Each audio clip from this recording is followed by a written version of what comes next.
Ngayong araw, magluluto tayo ng Bicol Express. Ito ang signature na luto namin dito sa Bicol.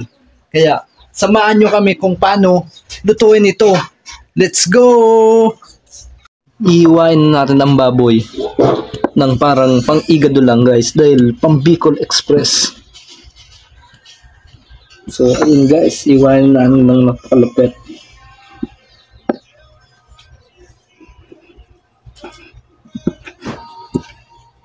So ganito lang kalalaki.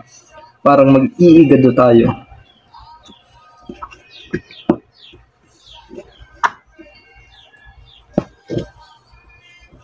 Yan, baka hindi pa kayo nakapag-subscribe. So ganyan lang guys, pag mag-Bicol Express.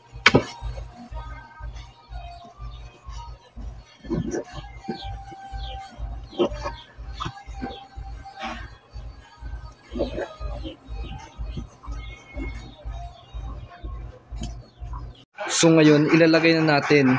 So habang tayo na to, hihiwa. Nagpakulo na ako ng tubig sa kawali. So ayun na guys. So ilalagay na natin ng karne. Yan, pakuluan lang natin ng pag lumambot na guys. Ilalagay na natin ng gata. So mag-iwan na tayo ng sibuyas at bawang.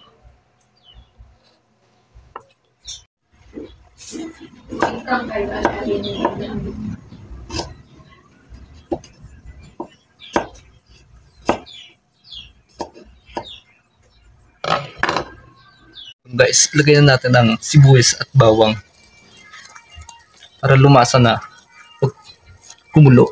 Napalaban tayo guys sa kulturan. Ito guys, babakita ko sa inyo ang proseso ng pag-ano talaga Bicol Express. Kung meron naman kayong mana, pwede nyo na rin pakudkod dahil para iwas tayo sa oras. So ako, mano-mano.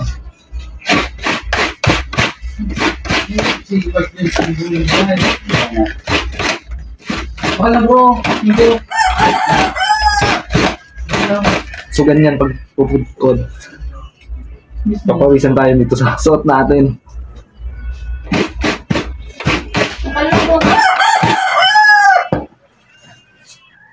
So may inalis dito guys pag pupudkod.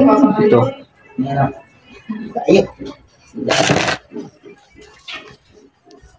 So bisitahin na natin. Halo-haloin lang natin guys para hindi mamuko. Pakita ko sa inyo ang paggata.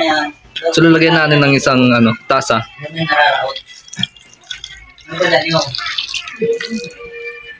So lalagyan na natin guys. I-match-matchin na natin.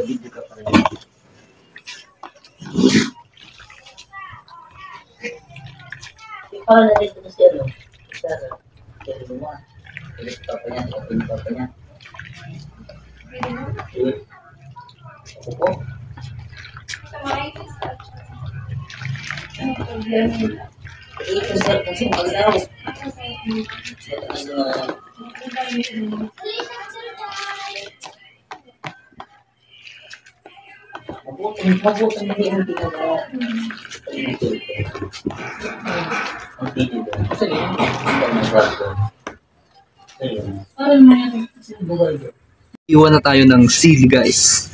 Ito na ang pinaka-special na sangkap sa Bicol Express. So iwain natin guys ng parang parang sa karne. Pinaalis natin yung tubig. So parang adobo guys.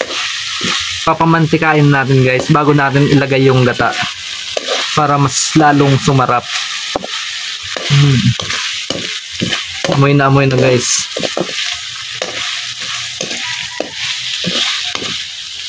Ilagay na natin yung gata guys.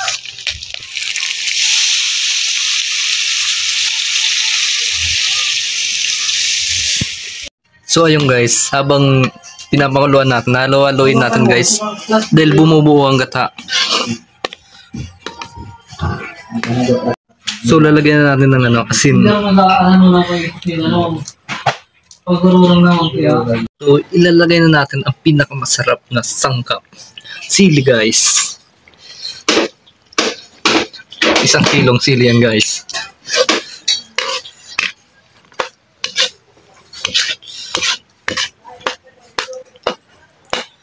Yan, dapat luto rin ang sili, guys.